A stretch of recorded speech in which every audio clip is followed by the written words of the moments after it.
Welcome to Why It Matters, a crash course in video game history so that we never forget what could have killed gaming. Today's lesson will be on the Nintendo seal of quality, and how Nintendo saved video games in the USA. Yes, ladies and gentlemen, if you missed my previous episode discussing the video game crash of 1983, please watch that first and reacquaint yourself with why Atari has such a terrible reputation these days. Please make sure to like and share these videos with anyone you can. If we reach a point where people completely forget our past, and then we will see another video game crash without a doubt. Now, serious question, have you ever wondered what the Nintendo seal of quality is? Go find a Nintendo game box you might have lying around, and without a doubt, there will probably be the Nintendo seal of quality on it. What does that mean exactly? Why isn't there a PlayStation or Xbox seal of quality? Well, maybe there is, but it's not the same thing. Let's take it back to 1985, Christmas. Yes, the NES was not released in 1986 like many believe. I mean, it might as well have been. But here in America, Nintendo was busy working on launching the NES Christmas, just getting it into stores 1985. You have to imagine we are talking about store owners who ordered Atari, Coleco, and Intellivision games and game consoles just to have their stock and prices plummet so fast they couldn't recoup their profits at all, and that was in the span of less than 5 years. Games being sold as low as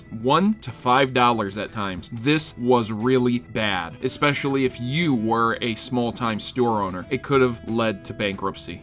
And during this time, Moore's Law was in full swing, where computers were doubling and tripling speeds every 6 months, and they were expensive as well. Gaming was up in the air, and here comes Nintendo with this toy? Because surely it isn't a games console. Remember, games were negative for profits at the time, and stores didn't want to touch them with a 10-foot pole. Originally, the NES was even designed completely different, and it became what it famously is known as today, the NES Model 001 Front Loader Edition. Not the top loader, the front loader. This was due to the perception of video games at the time. Yes, make no mistake, the market dictates what is created. If you are tired of seeing something or grimy practices in the video games market, take a lesson from the past and note that a massive company like Nintendo redesigned an entire console to fit the market better. That was just the beginning though, because this went over so well, Nintendo was able to sell enough consoles to gain a massive market share, which meant many people had to play by their rules if they wanted their products. And their rules were simple. This is where the seal of quality stems from. Because Nintendo was able to sell their games like hotcakes. Take for example Super Mario Bros. 2 being sold out, even worse than the shortages of the NES Classic or SNES Classic. People were willing to play by Nintendo's rules. That meant paying their prices and, more importantly, conforming to their strict business practices, whether they were developers or just salesmen in stores. Game producers had a limit on games produced each year for their consoles, which usually was around only 5 per company. This limitation stopped the endless spamming of garbage games in favor of a quick buck, and instead forced companies to make their absolute best products. Though some companies did found some subsidiaries to bypass this, most decided to just make good games instead and not spend the extra money. This was just one of the methods Nintendo unintentionally used to revive gaming, but it was an important one, because if companies wanted to survive and they wanted their games on the hottest, newest console, new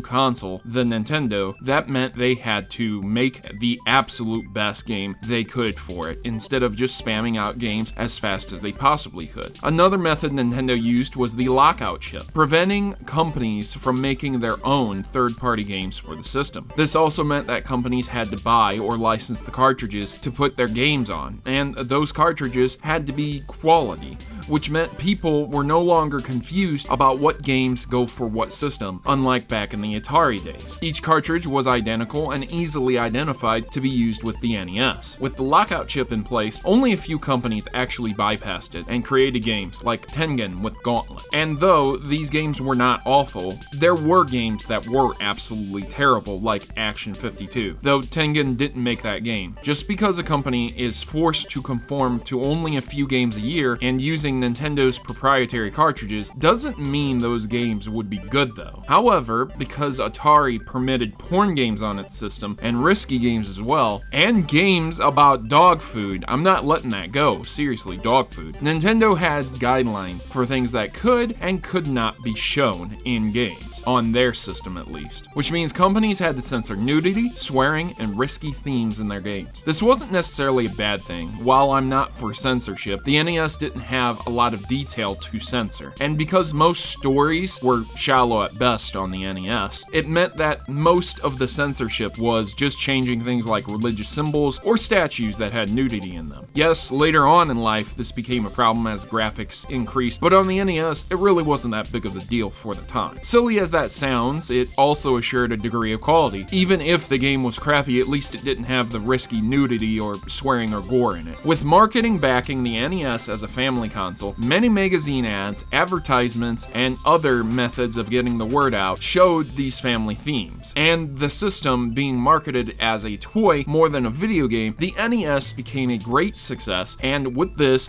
born was the official Nintendo seal. Everything I mentioned is hard to explain in a few words, much less a few sentences, but with one seal, one sticker that assured quality, Nintendo was able to earn back the trust of consumers and single-handedly saved gaming, until a new challenger approached. But that will be for another time. Just know why it matters is because without Nintendo, gaming might have become as underground as Dungeons and Dragons and other tabletop games in America. Banished to the four corners of obscurity, gaming almost died out. But here we are today, with many publishers, console manufacturers like Microsoft and PlayStation, using many of the same practices today to ensure that we get official games instead of some depraved kid's creation in his mother's basement. Once more, one last time, never forget how close gaming was to being nothing more than an obscure hobby. Thank you, Nintendo, and rest in peace, Iwata. And I have been your host, Protomario, and I'm signing out. As always, good gaming, God bless, and thank you for watching.